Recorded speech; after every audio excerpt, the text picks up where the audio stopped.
கொடுமை நடக்குதுமா இந்த வீட்ல. என்ன செய்யுதுக்கு எல்லாம் ஏன் தலை எழுத்து.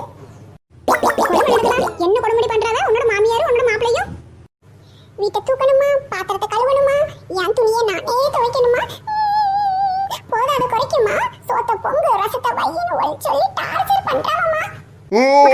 போதும், நீ வந்து போலீஸ் ஸ்டேஷன்ல போய் உன் மாமியார் மேல ஒரு கம்ப்ளைண்ட் கொடு.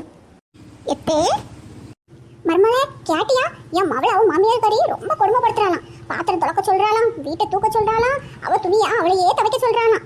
ரசமாவது வச்சு தருவியான்னு கேட்கலாம். அதுவும் வைக்க தெரியாதான்னு சொல்லி டெய்லி அவளை யாசுறாளாம். எத்தே அப்ப நீங்க இதுக்கு என்ன ஐடியா கொடுத்தீங்க? போலீஸ் ஸ்டேஷன்ல போய் கம்ப்ளைண்ட் கொடுத்து உன் மாமியார உள்ள வைன்னு சொல்லிருக்க மர்மலே. அப்ப உங்களை தான் முதல்ல உள்ள வைக்கணும்.